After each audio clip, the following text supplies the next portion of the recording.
Esta série em Obadias apenas irá durar 2 domingos. O livro é tão pequeno. É considerado o livro mais pequeno do Velho Testamento e é o terceiro livro mais pequeno de toda a Bíblia.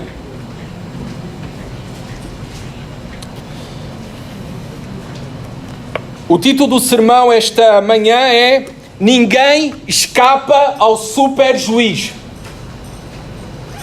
Ninguém escapa ao super juiz. Não tem nada a ver com o Carlos Alexandre, tá bom? É esse juiz que tem estado nos últimos anos na ribalta, em casos mediáticos. Vamos ver de quem é este super juiz, a quem ninguém pode escapar, no livro de Obadias. Vamos ler Obadias, versículo 1 até ao versículo 14. Diz assim a palavra de Deus. Assim diz o Senhor. Visão de Obadias. Assim diz o Senhor Deus a respeito de Edom. Temos ouvido as novas do Senhor, e às nações foi enviado um mensageiro que disse: levantai-vos e levantemo-nos contra Edom para a guerra. Eis que te fiz pequeno entre as nações, tu és muito desprezado. A soberba do teu coração te enganou, ó tu que habitas nas fendas das rochas, na tua alta morada, e dizes no teu coração: quem me deitará por terra? Se te remontares como a águia e puseres o teu ninho entre as estrelas, de lá te derribarei, diz o Senhor. Se viessem a ti ladrões ou salteadores de noite, como estás destruído, não furtariam só o que lhes bastasse? Se a ti viessem os vindimadores, não deixariam pelo menos alguns cachos? Como foram rebuscados os bens de Esaú, como foram esquadrinhados os seus tesouros escondidos. Todos os teus aliados te levaram para fora dos teus limites. Os que gozam da tua paz te enganaram. Prevaleceram contra ti. Os que comem o teu pão puseram armadilha para teus pés. Não há em Edom entendimento. Não acontecerá naquele dia, diz o Senhor, que farei perecer os sábios de Edom e o entendimento do monte de Esaú.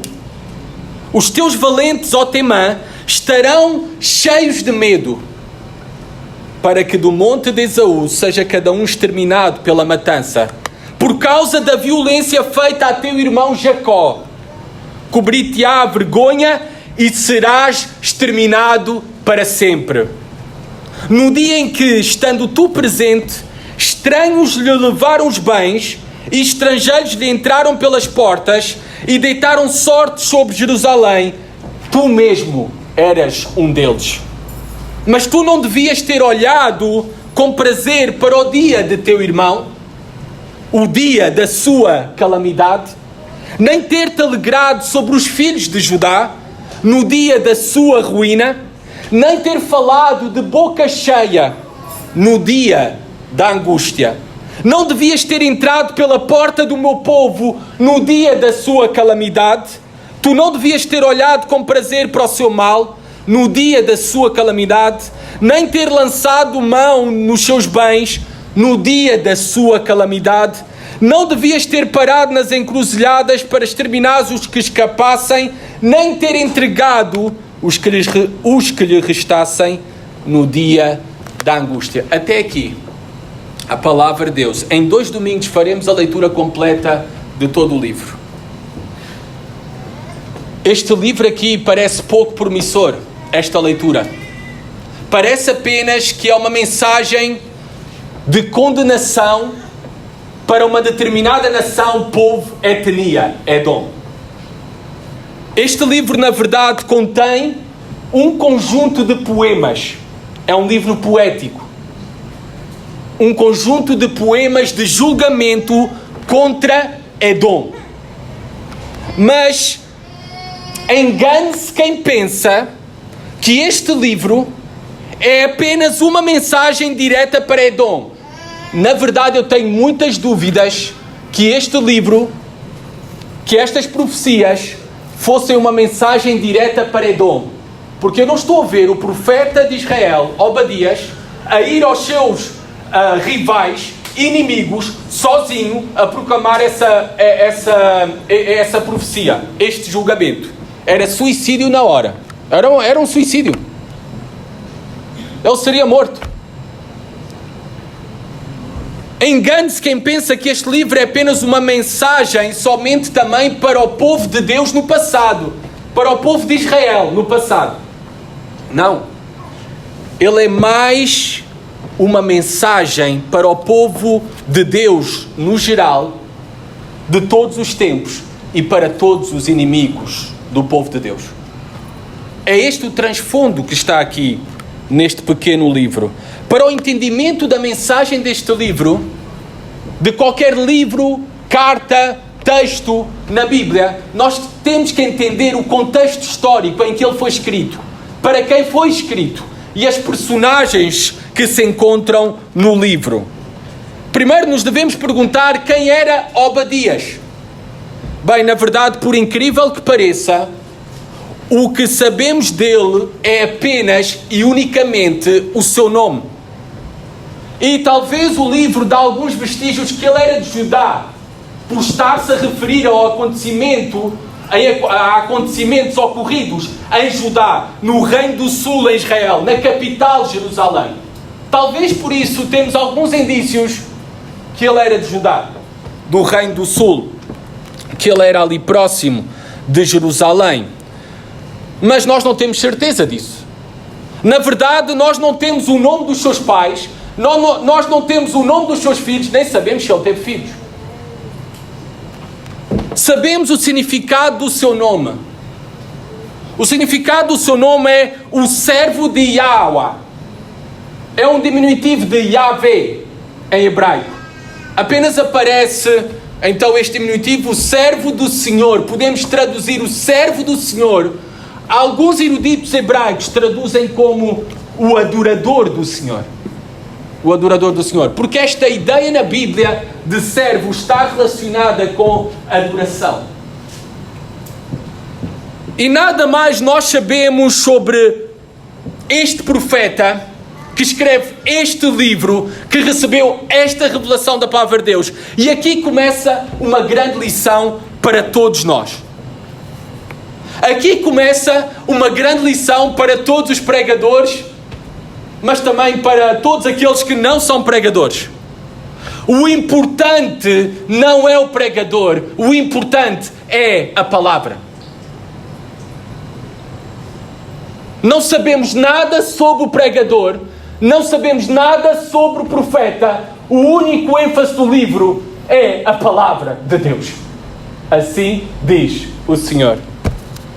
O pregador, quando sobe ao púlpito, ele não é para falar das suas experiências pessoais, ele não é para dar as suas opiniões, ele não é para trazer convicções pessoais ou políticas, ele não está aqui para dar os seus palpites, contar histórias ou piadas. Ele está para transmitir a palavra de Deus. Ele serve unicamente para transmitir a mensagem de Deus de uma forma fiel. E isso é o mais relevante e valioso que ele tem. É esta a grande lição do livro de Obadias. O serviço de Obadias prioritário não era fazer-se conhecido, era fazer Deus conhecido. Era fazer a sua mensagem conhecida entre o povo de Deus e entre as nações. Esse deve ser o propósito pelo qual nós vivemos. Nós não queremos fazer um grande nome para nós queremos fazer um grande nome para Deus.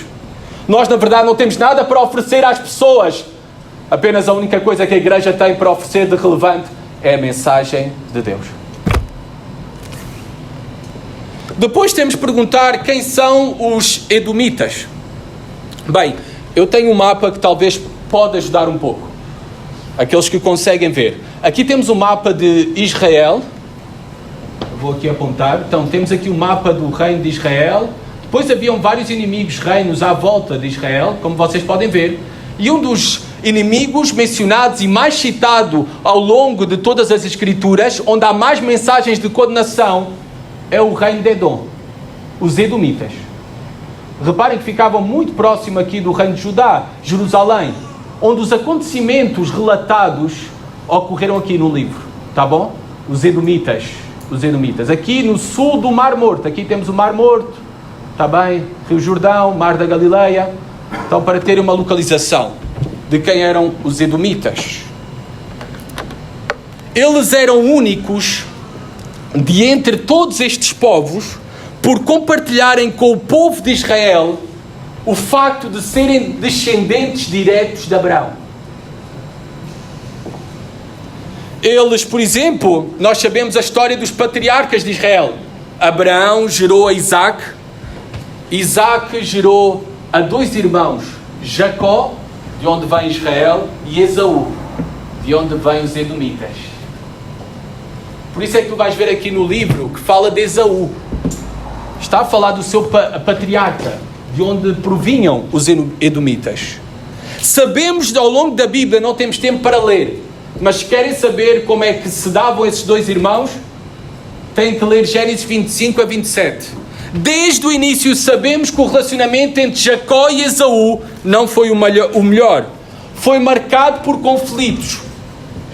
Depois aparece uma reconciliação breve entre os dois irmãos, mas isso foi sol de pouca dura, essa reconciliação. Ao longo dos séculos, nós vemos que esses dois povos conviveram em conflito, apesar de compartilharem um próximo vínculo familiar. Eram primos.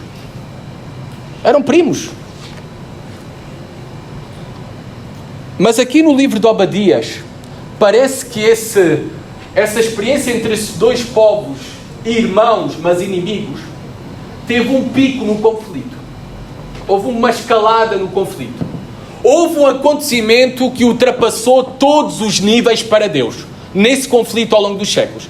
E é esse conflito que nós vemos aqui relatado no livro de Obadias, essa responsabilização de Deus pelos atos de Edom contra Israel.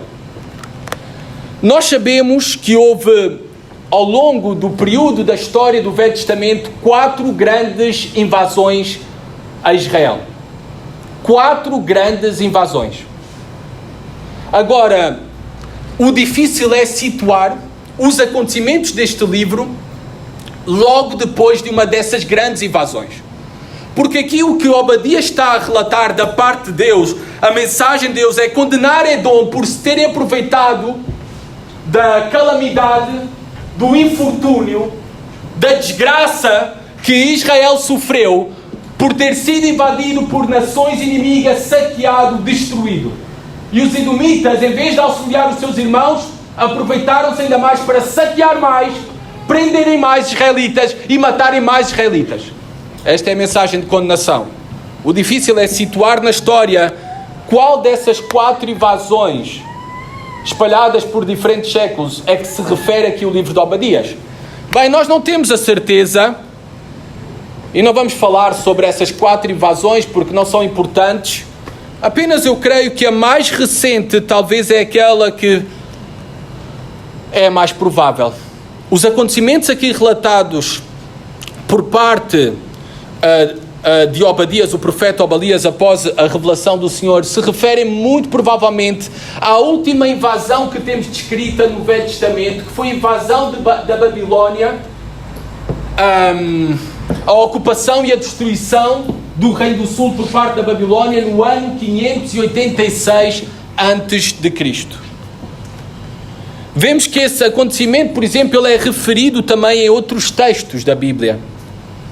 Deixem, para quem está a tomar notas, vocês podem tomar nota de Ezequiel 35, Amós capítulo 1, versículo 6 a 9, fala sobre esses acontecimentos que estão aqui também retratados em Obadias. Também temos o Salmo, deixem-me só ir ao Salmo porque é apenas um versículo, não temos tempo para ler mais. Salmo 137, 7. Diz assim a palavra de Deus: contra os filhos de Edom, lembra-te, Senhor, do dia de Jerusalém, pois diziam, arrasai-a até aos fundamentos.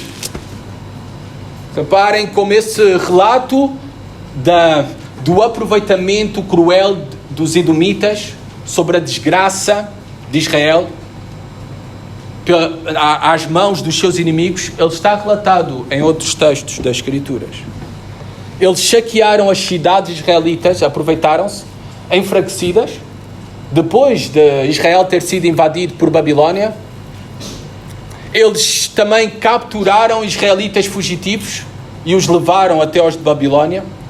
E aqueles que não capturaram e levaram até a Babilónia, eles pelas suas próprias mãos mataram os fugitivos israelitas. E este livro é uma chamada à responsabilização de Edom por parte de Deus por esses atos cruéis praticados contra Israel, contra o povo da aliança com Deus. Versículo 1 a 9, depois deste contexto, nós vamos entender melhor a mensagem. Versículo 1 a 9, nós vemos que Deus condena Edom. Assim diz o Senhor Deus, o Adonai Yahweh, Javé, nós traduzimos desta forma, ó, Jeová. Ele é o Senhor e Ele é Deus. Eu sou o soberano. Essas são as primeiras palavras de Deus para Edom, para as nações, para o seu povo. Eu sou o soberano sobre tudo e todos. Eu estou no trono. Eu estou no trono. Pode parecer que não diante da vossa tragédia, calamidade e opressão à mão dos vossos inimigos, mas eu continuo a ser o Adonai, o Senhor, o soberano, o Rei dos Reis, o Supremo Deus. Assim diz o Senhor. É Deus quem vai falar toda a mensagem do livro. É isso que acontece a cada domingo quando o pregador abre a sua Bíblia. Assim diz o Senhor. E ele vai falar a respeito de Edom. É uma mensagem para os líderes e todos os habitantes de Edom, os edomitas. Já vimos quem são. Mas eu já disse aqui que eu creio que esta mensagem é uma mensagem principalmente para o povo de Deus, para os israelitas. É isto que vai acontecer aos vossos inimigos. É isto que vai acontecer a eles. Pois eu sou o super juiz e ninguém escapa das minhas mãos. Vemos aqui no versículo 1 que é enviado um mensageiro às nações da parte de Deus. Há uma trama internacional que foi provocada soberanamente por Deus para atacar e aniquilar e destruir Edom. Versículo 2. Eis que te fiz pequeno entre as nações. Tu és muito desprezado. A soberba do teu coração te enganou. Ó tu que habitas nas fendas das rochas, na tua alta morada, e dizes no teu coração, quem me deitará por terra? Agora, nós temos que entender o porquê que Deus está aqui especificamente e começa aqui a condenar a arrogância, a soberba, o orgulho de Edom. A soberba do teu coração te enganou. E essa é uma mensagem de alerta para as nações. Esta é uma mensagem de alerta para todos os homens, para todos os povos. Esta é uma mensagem de advertência para nós sobre o orgulho do nosso coração. O orgulho. 7 coisas aborrece o Senhor, dizem Provérbios. E a primeira delas que é citada é os olhos altivos, a soberba, a arrogância, o orgulho. E os edomitas eram arrogantes. Desprezavam o povo de Deus. Os edomitas desprezavam a Deus. Os edomitas também eram cegos. O orgulho tem essa capacidade de cegar-nos. Apenas nos conseguimos ver a nós próprios. Só a verdadeira humildade permite-nos ver com clareza quem nós somos por dentro. E também consegue olhar com clareza para o outro e para o mundo à sua volta. Só a verdadeira humildade. O orgulho engana-nos. O orgulho, a arrogância é a maior maldição desta criação. Nós sabemos que a origem do mal começa com o orgulho, a soberba, a arrogância do próprio Satanás, que queria ser como Deus e é expulso do céu para a terra. Nós sabemos que a queda da humanidade e que agora experimentamos as suas consequências, a maldição do pecado em nós, nos outros, nesta criação, ela começou com a arrogância, a soberba de querer ser como Deus. Adão e Eva queriam ser como Deus, ter o conhecimento do bem e do mal. Foi isso que foi oferecido à serpente, pela serpente, e foi isso que eles aceitaram, que eles desejaram. A arrogância. E a arrogância continua a ser a nossa maior maldição. E nós devemos de vigiar os nossos corações. Há uma mensagem de grande advertência contra a arrogância, a soberba, o orgulho que predomina nos nossos corações. Nós temos que batalhar contra ele continuamente. Continuamente. Reparem que a arrogância de Edom vinha da sua localização privilegiada. Versículo 3. A soberba do teu coração te enganou, ó tu que habitas nas fendas das rochas, na tua alta morada, e dizes no teu coração: quem me deitará por terra? Há várias razões para nós sermos orgulhosos ou sermos inclinados à arrogância. Para o homem desprezar o Criador. Para o homem rejeitar e rebelar-se contra Deus. Há várias razões. Uma das razões aqui mencionadas para a arrogância de Edom vinha devido à sua localização privilegiada geográfica. Nós sabemos que naquela região é uma região constituída por vários montes escarpados, com picos de mais de 1800 metros. É constituída por desfiladeiros assustadores. E eles tinham como capital uma das cidades muito famosa, muito conhecida por vocês, eu sei. Petra. Estas cidades nas rochas. Nós sabemos que era uma capital quase inacessível. Estava no meio desses montes. E conferia, estar no meio desses montes, desta proteção natural, conferia uma proteção especial contra invasões inimigas. Para chegar até esta região principal de Edom, era necessário passar por um corredor entre os montes. E literalmente podemos chamar esse corredor o corredor da morte. O corredor da morte. Era muito estreito e servia de defesa natural contra todos os exércitos inimigos. Poucos se atreveriam a expor a sua vida nesse verdadeiro corredor da morte. Se estima que mesmo que os inimigos se cercassem Edom, cercassem a capital, privando a cidade de mantimentos vindos de fora, se estima que eles conseguiam resistir com comida e água durante 6 meses. 6 meses. Por isso eles diziam: Quem virá contra nós? Quem pode conosco? Quem nos irá conquistar? Quem nos irá invadir? Isso lhes dava a sensação falsa que eram invencíveis e eram intocáveis. Quem me deitará por terra? O orgulho é enganador.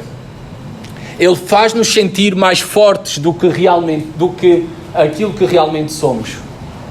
Ele faz-nos sentir melhores do que aquilo que verdadeiramente somos. E Deus diz para Edom e diz para todos os homens e para todos nós hoje: todas as nações são como nada perante mim. Todas as nações são reputadas menos do que nada e como coisa vã. Isaías 40:17.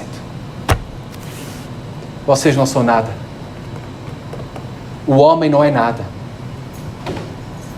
Vocês já repararam que nós não temos o controle nem dos próximos 10 segundos da nossa vida?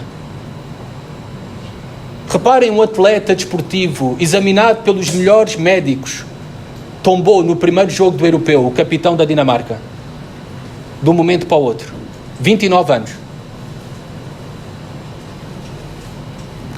Deus diz para todos os homens: vocês não são nada.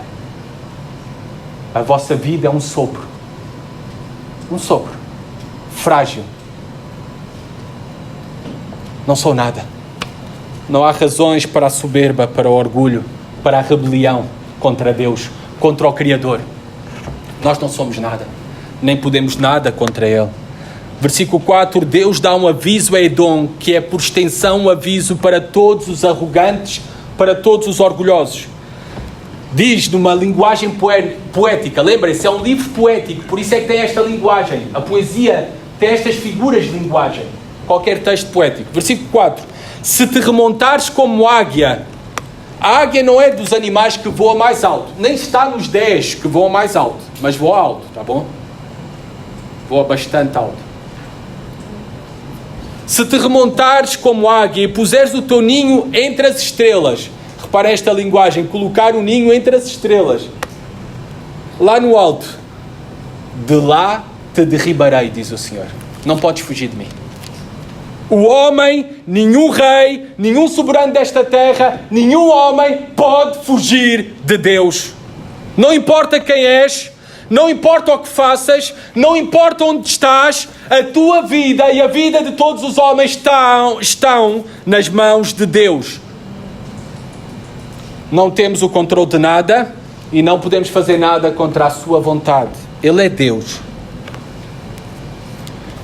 E como é que Ele trata os arrogantes, os soberbos? Diz a palavra de Deus que Deus resiste aos soberbos, aos orgulhosos.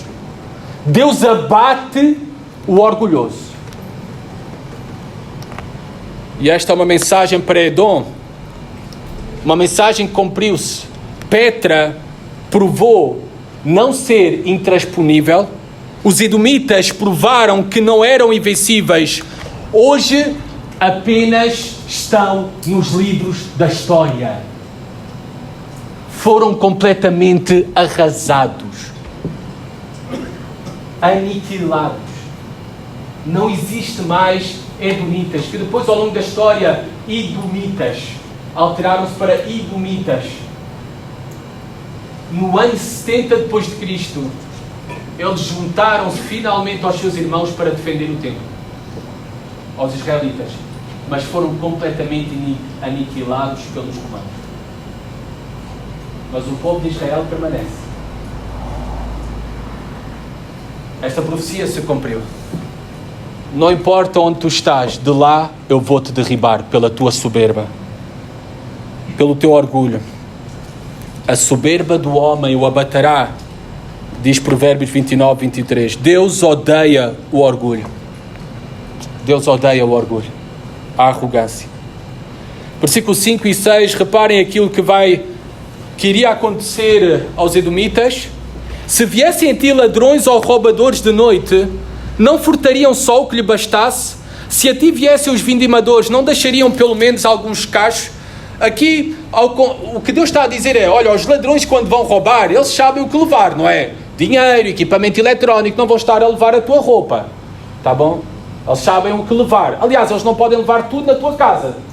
Sempre fica coisas para trás.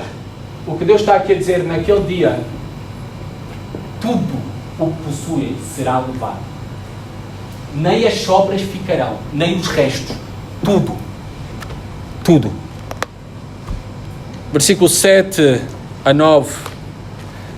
Todos os teus aliados te levaram para fora dos teus limites. Os que gozam da tua paz te enganaram. Prevaleceram contra ti os que comem o teu pão, puseram armadilhas para teus pés. Não há em Edom entendimento. Nesta lista do versículo 7 a 9, Deus vai revelar aquilo que estava no coração dos arrogantes, soberbos, orgulhosos edomitas. Aquilo no qual eles colocavam a sua confiança e que no fundo é aquilo que os homens hoje em dia colocam a sua confiança. E Deus vai provar que toda essa glória pessoal que tinham, toda essa confiança nessas coisas, na criatura, não no Criador, se provará completamente inútil. Tal como o famoso Matthew Henry, comentador bíblico, disse: a segurança carnal prepara o homem para a ruína e faz com que a ruína seja ainda pior quando chega. A segurança carnal. Deus vai agora revelar todas as coisas onde os edomitas colocavam a sua confiança, a sua segurança, em vez de colocarem em Deus, em vez de se arrependerem e buscarem ao Deus único e verdadeiro. Primeiro vai falar aqui do homem. O homem. O orgulhoso confia no homem. O orgulhoso confia nos seus conhecidos, nos seus amigos, nos seus aliados. Mas Deus diz aqui no versículo 7: os teus próprios aliados irão virar-se contra ti, ficarás sozinho. A mensagem da palavra de Deus é: maldito o homem que confia no homem, mas bem-aventurado é aquele que confia no Senhor. Onde está a nossa confiança? Onde está a nossa confiança? Segundo, versículo 8, está a mencionar que a confiança dele estava na ciência, no conhecimento, nos sábios. Pela sua localização privilegiada, que eu mostrei ali no mapa, havia uma rota, uma estrada real que passava por Edom, por aquela região de Edom. E por isso eles recebiam a influência do conhecimento mais avançado daquele tempo, proveniente da Europa, proveniente da Índia e proveniente da África do Norte. Todo o conhecimento mais avançado daquele tempo passava por Edom. Eles tinham recebido. Por isso é que aqui Deus vai mencionar os sábios de Edom e o entendimento no monte de Esaú, no monte dos Edomitas. Hoje em dia o homem tem mais confiança na ciência do que no Criador da ciência. No seu próprio conhecimento do que no verdadeiro conhecimento que vem de Deus. Todo o conhecimento, prestem bem atenção, é uma mensagem repetida que eu ontem falava para os jovens adultos da nossa igreja, no encontro que tivemos ontem. Todo o conhecimento que não tem Jesus Cristo no centro para todas as áreas da vida, ele é ilegítimo, ele é ilusório, ele é enganador, ele exalta a criatura, não exalta o Criador, e esse conhecimento não obterá o favor do Senhor. Esse conhecimento não pode ser de segurança para o homem, porque a verdadeira segurança está na verdadeira sabedoria, e a mesma só é alcançada com o temor ao Senhor, com uma vida centrada em Jesus Cristo. Pois Ele disse: eu sou o caminho, a verdade e a vida. Só há uma verdade. Jesus Cristo é a verdade. Por isso todo o conhecimento é ilegítimo se não for centrado na fonte do verdadeiro conhecimento da verdade, Jesus Cristo. Versículo 9: eles confiavam no seu próprio braço, nas suas próprias forças. Versículo 9: os teus valentes, ó Temã, estarão atemorizados. Os teus valentes, os teus homens mais vigorosos, fortes, guerreiros, naquele dia estarão cheios de medo. E cada um será exterminado, diz o versículo 9, pela matança que irão sofrer. Serão pisados como formigas. O homem julga-se invencível. As nações julgam-se invencíveis. As nações continuamente conspiram contra o Senhor e contra o povo de Deus. E elas continuam a conspirar nos seus bastidores. Recentemente nós vemos aprovadas leis que conspiram contra as liberdades fundamentais daquilo que nós queremos e proclamamos como verdade. Recentemente, no nosso Parlamento Europeu, foi aprovada uma sugestão, que ainda não é lei, uma recomendação, é esse o termo correto, recomendação, que ainda não é lei, para mudar liberdade de consciência por cláusula de consciência. Porque cláusula tu podes alterar, liberdade não. Liberdade é um direito. É estas as nações que conspiram contra Deus. É estas as nações que conspiram contra o povo de Deus. É estas as nações que se julgam invencíveis, soberbas, que conspiram e atentam contra a verdade revelada da palavra de Deus. É estas as nações que nos seus feitos, nas suas obras, não reconhecem a Deus, confiam nos homens valentes, fortes, na sua própria força. É estas as nações que na verdade pensam que são invencíveis, mas na realidade tudo o que são é pó e tudo o que têm virará cinzas. É esta a mensagem de Deus para as nações hoje e para todos os homens rebeldes que conspiram contra Ele e contra os seus. Tudo o que são é pó e virarão. Tudo o que têm virará cinza. Os crimes de Edom, e temos de terminar. Versículo 10 a 14, apenas uma ampliação dos crimes de Edom é mencionado por Deus. Reparem que fala da violência contra o povo escolhido por Deus. Eles saquearam, eles mataram, eles prenderam, eles espancaram. A paga que receberão por terem feito mal ao povo de Deus será vergonha, desonra, desgraça e destruição.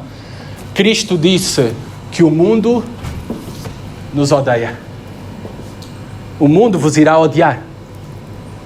Cristo alertou também que se levantará naquele dia pai contra filho, filho contra pai, irmão contra irmã.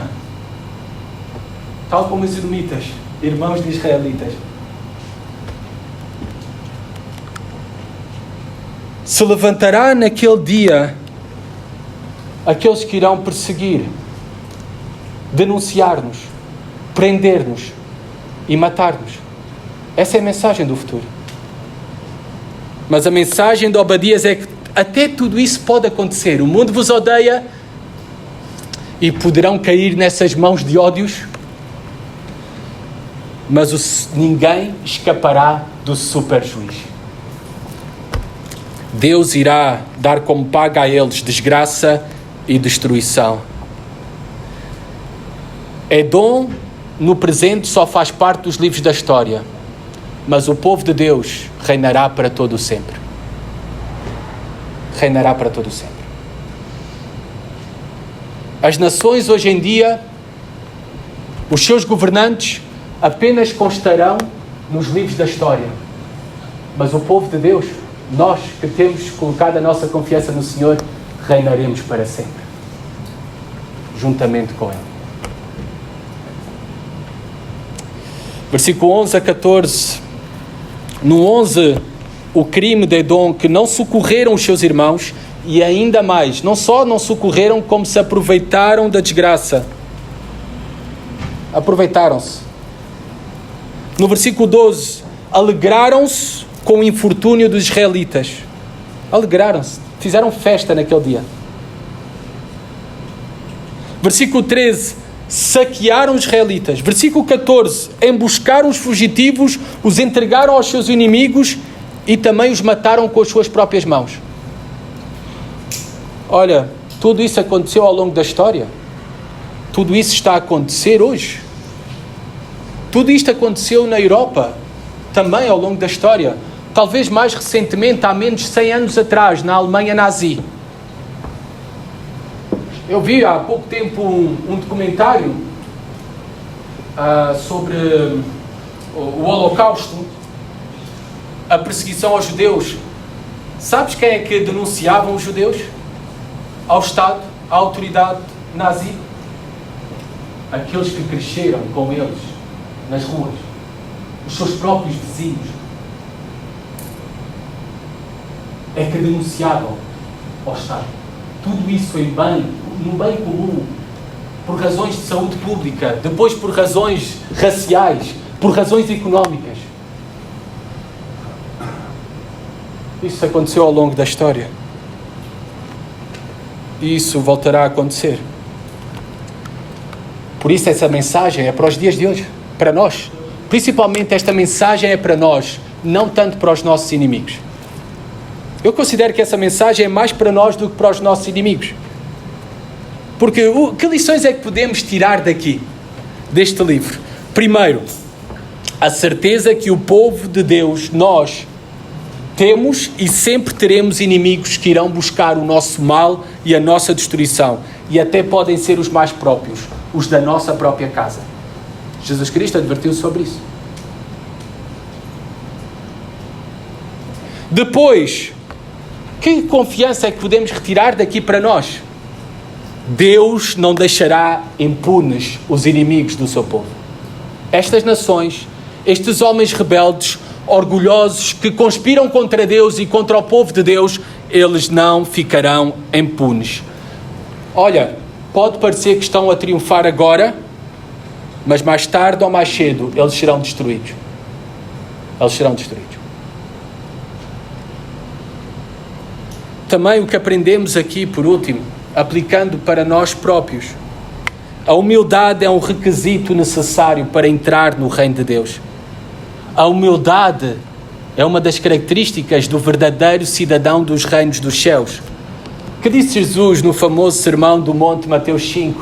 Bem-aventurados os humildes de espírito, pois deles é o reino dos céus. Os humildes, aqueles que reconhecem o Criador, aqueles que dependem do único Deus vivo e verdadeiro, aqueles que se submetem ao Senhor Jesus Cristo, os humildes. Desses é o reino dos céus. Por último, reparem aqui no exemplo de Edom, que a segurança carnal, qualquer coisa que nós estamos a colocar a nossa confiança, a segurança carnal, ela conduz-nos à ruína.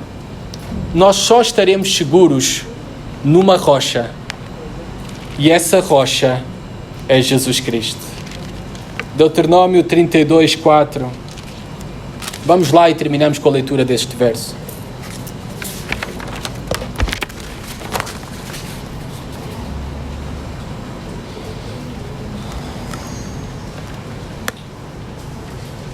Os edomitas confiavam nos montes escarpados, nesses picos altos de 1800 metros.